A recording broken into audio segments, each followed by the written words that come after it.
All right, ladies and gentlemen, we are back and we will continue this rad conversation with Mr. Caleb Tokarska. For some reason, I don't know why I've been calling you Tokarska for so long. I don't know. That's messed up. Maybe it's just because you call my dad Mikey T all the time, and you're just not used to saying it.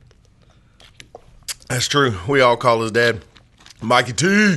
Mikey T. He's playing a song with me tonight. Oh, no shit. That's what's up. That's cool, man. Oh, when the Saints go marching in. Oh, when the Saints go marching in. Oh, Lord, I want to be in that number. Oh, when the Saints go marching in. Thank you. Thank you very much. That's my xylophone experience for today. Y'all join me next time when I will be playing. When I would be playing Mary Had a Little Lamb, bitches. Miscellaneous instruments. So I didn't even know I could do that. That's fucking wild. I just did that shit. That's what's up. You know what I'm saying? What? We should start a duo just as that. Yeah, fucking like xylophone a singing duo. Xylophone. Yeah, duo. I like that. I mean, it only sounded like a kindergartner did it, but that's all right. Are there any other instruments that you're able to play and that you're interested in playing? Like something new that I want to start. Yeah. A horn. I'd love to learn a horn. I mean, that seems totally. That's a lot of practice, spending time on something like that. Especially like since I'm about to go into classical guitar, that's a kind of whole new school of thought. Yeah. So I want to focus on that. But if I ever had just allotted time to learn an instrument, I'd want it to be a horn, like a trombone or something. Yeah, man, I'd love to be able to play sax. And honestly, if you can play the sax, it kind of goes. You got several different instruments you can play because they got different, clarinet. And so, but my thing is that going back to what I said about hearing melodies in my head. That's all saxophone is. It's just melodies, and if you can hear them in your head, you can translate them into the horn. I always thought that'd be really cool. But Paul McCartney started playing the trumpet, and he decided that he didn't want to play the trumpet because he couldn't sing and play the trumpet at the same time. It's kind of tricky. Yeah. So, do you have any interest in singing? I do. I've been working on singing a lot, actually. I noticed that with the John situation. What are y'all calling yourselves? Are y'all calling yourselves anything? What do we call it? Grateful Heads. Grateful Heads. I like that. That's cool. But I have been working on singing a bit more. I mean, I've always sang a little bit. Once I started playing with Joel, we didn't have a bass player, so it was like all up to me to keep that bass line there and the chords there. So I kind of wasn't working on singing at all because I was just working on being able to hang with Joel. Right. But then the more I hang out with him and he's singing, the more I've tried to work on it. And now that I'm going to Nashville, I really want to be able to go somewhere just solo acoustic by myself and be able to play my music without having to like get a group of people together. Well, I'm definitely come up and visit because busking on Bill Street is so appealing to me. I would love to be able to do that at least once in my life. It's on my list of things to do. Yeah, you'll have to come up. I've busked in a lot of places, but Nashville has not been one yet. But are you hoping to be doing any of that, playing on the street and stuff like that? Definitely. It's got to be exciting going to that particular area because all you need is for one person to say, hey, come do some session work. And then next thing you know, you got people hiring you left and right to do session work. Are you interested in doing any session work? Yeah, I'm going to try to get into that too. That's a good role to get into. I mean, a lot of like John Paul Jones was a session player. Jimmy Page, Dwayne Allman. Okay. There's a whole slew of them. Elvis was even a studio guy before. He was real good at going in and he could go in and interpret songs. And he just sing. Yeah, like he would help people with how to arrange things. Okay. And that was before he was ever known. But that was where his skill set lied as well because he was never one to write his own music. I mean, nobody did that until the Beatles came along, And then somebody was telling me that because the Beach Boys just recently came here, and I worked it, and somebody was telling me to go up and talk about how much I love the Beatles and be real loud about it and everything, and I was like, why? And he was like, because they believe that the Beatles are the reason that they weren't the biggest band in 1964 and blah blah blah blah blah. Yeah. So and I was like, some grudge against it. Yeah, and I was like, that is the most ridiculous thing I've ever fucking heard in my life. Especially seeing as the Beach Boys blatantly stole from Chuck Berry. Fuck the Beach Boys. I said it. What song did they? Yeah, I think it was Sweet 16. It was note for note though. They stole it all, and it's one of their more popular songs. It's Surfing USA, I think it is, or something like that. But I'll have to look it all up. I hate talking outside of my face when I don't know the exact facts. But you can Google that shit. GDS, bitches. Google that shit. Now, do you have any friends up there already, or are you going up there kind of cold? Well, there's one guy that is going to be a sophomore at the school next year that I know a little bit from here. But through people I know here in the music scene, they know a lot of people. So I kind of have, like, contacts of my friends here, which is good. And that's what I'm trying to get more of, just anyone. Like, I know John has some people down there. I think Craig Waters is up that way, if I'm not mistaken. I need to find out exactly, but... Oh, and then Chris Henry came into town. He's a mandolin player, and he played at Sky City, and I got to play with him, and he was super supportive. Yeah, Driving and Crying just got booked, Sky City. Oh, really? Yeah, and I would like to get an interview with them guys. I'm going to try to get in touch with them and see if I could do a green room interview or something. See if Coco will be down for that. I'm sure it'd be all right. Man, that scared the crap out of me when that plastic popped, boy. Let me tell you something. So, have you been on any recordings anyway? Have you been on any recordings around here or with any musicians or anything like that? So you really haven't recorded anything?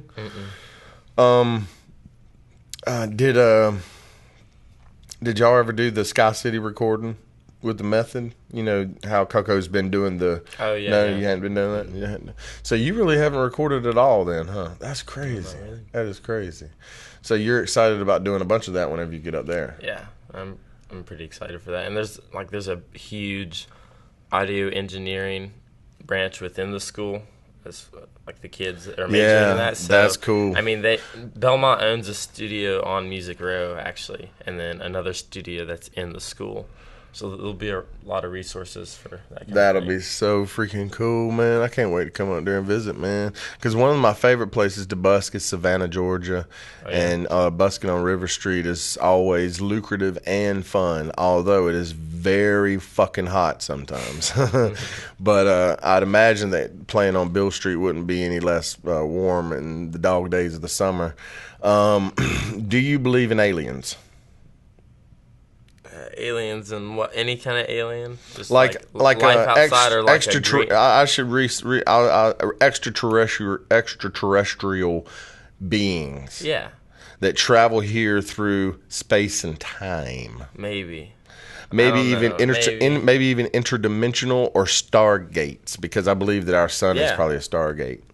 Yeah, just something. It's just too much for me to think about. It's crazy, right? I math and shit. Head all jumbled like that. You don't want to. We thought we were going to do a rock and roll show. We didn't know there was going to be math. Yeah. Right? I didn't plan for that. I needed a couple days. Who would be your biggest influence as far as music goes? Right this second? Yeah. Bella Fleck. That's nice. Because, I mean, and I know that's weird that I pick a banjo musician. Player over any. I mean, of course, I have my favorite guitarist, but I mean, for what I want to do, like as far as how he just has no boundaries with genre whatsoever. I mean, he's done classical albums on the banjo. He's done bluegrass albums. He's played with jazz people. He tours with his wife doing folk music. He's been to Africa before. I mean, his music has no boundaries whatsoever, and the fact that he did it on the banjo is pretty awesome. I love that those the type of musicians that love music to the point to where they'll do any kind of genre of music, anything that you can think of. And also it makes him a very, he's got to be working all the time. You can work whenever you want to, whenever you do stuff. And it's so cool when you look at his tour schedule, because it'll be him with the symphony, then him with his wife, then him with the jazz pianist, then him with the string quartet. I mean, he's all over the place. He likes to have fun, mix it up, man. He knows variety is the spice of life. When he went over to do his documentary in Africa, Sony, he was doing it with Sony, and they canceled at the last minute. They're like, oh, we can't do it for whatever reason. And he used his personal funds to go over there and do it anyway. And I don't know have you ever seen that before? It's called Throw Down Your Heart. It's on Netflix. You should look it up. Okay. I mean, he goes to these African villages and plays with all these African folk musicians, and they're just totally blown away by him, because they've never, a lot of them have never seen someone who's just that much of a virtuoso at their instrument. Right. But he's so humbled by it. He's not like trying to show off. He's really, you can tell he's really trying to listen to what they're doing and try to play along with it. That's cool. Whereas he could be just playing some kind of, show off something fancy, but you can tell he really is listening to what they're trying to Did you say. ever have a moment in your life where, and I asked this to a lot of my guests, have you ever had a moment where you became self-aware to the point to where you actually felt like you were somewhere else before you were here? Like, I always asked myself this question whenever I was younger: where was I before I was here? Like I felt like I just got here and I was somewhere else, and there was a lot behind me. Have you ever had that feeling before? Yeah. I think it might not be exactly what you're talking about, but it's always when I've been playing music, but in a big setting, like singing with, when we did the Messiah, which is like the Hallelujah chorus. Right. Hallelujah. It's like 200. It's like at my school. It was like 200 kids singing with full orchestra, horns. And you went percussion. to Davidson. Yeah, right? I went to Davidson. Mm-hmm. And there's this moment during the Hallelujah chorus where me and the conductor locked eyes for a second, and it was something like that. I don't know if it's exactly what you're saying, but it was definitely totally out of body experience. And for some reason, singing music that's like 300, 200 years old, and still having that feeling, like, that really says something about that music. Oh yeah, oh yeah.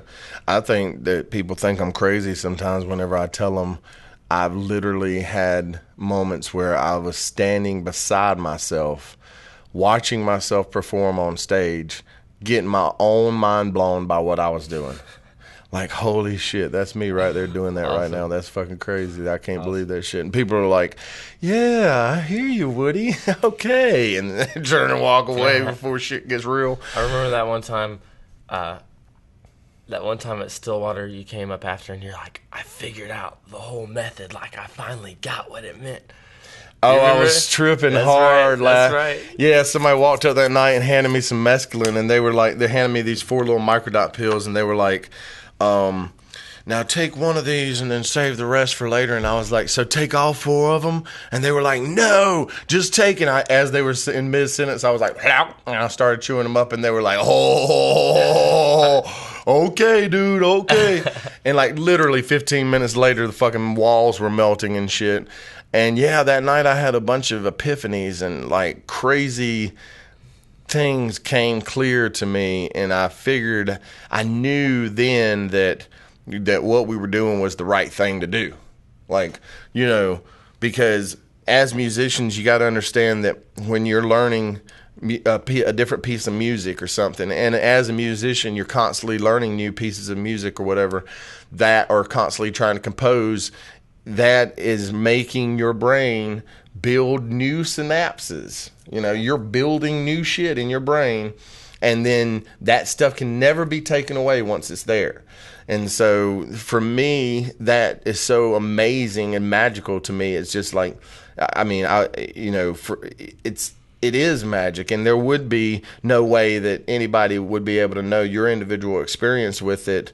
But there's something there's something, I think there's something like, there's another layer, another dimension or whatever, and all that shit just comes through, it pours through somehow. I mean, I love when that, like, untangible feeling that you're talking about, like, comes out in something, like, in nature. Like, we were at Aiken Bluegrass, and they were doing the final jam, and it was, I mean, they had, like, 2 mandolin players, like, 2 guitar players, fiddle, like, 10 people on stage, basically. Right. Just I this love final those jam. jams. Grand finale. And, yeah, Aiken Bluegrass was sick this year. I mean, there's some of the biggest names in bluegrass that were playing. But anyway, this is really, like, hot, stagnant air.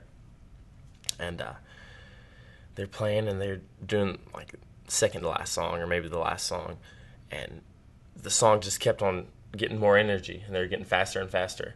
Well, like, almost at the climax of the song, this giant, like, pre-storm gust of wind comes in. But it didn't storm, it didn't rain, but this huge gust of wind comes in, whoosh, and swirls around, and they finished the song with when that happened. And everyone on stage is like, oh. All right. And everyone in the crowd is like, what? So, you know, What the hell just I've happened? never met those guys on stage, but we felt the same kind of amazement from. And Yeah. I mean, I really think that happens, because that happens all the time. Oh, it definitely does. Weird little. It definitely does. Everybody should learn a musical instrument. I'm taking another break, and you gonna play some music for us today? Yeah. All right, I'm gonna let him play some music, and we'll be right back.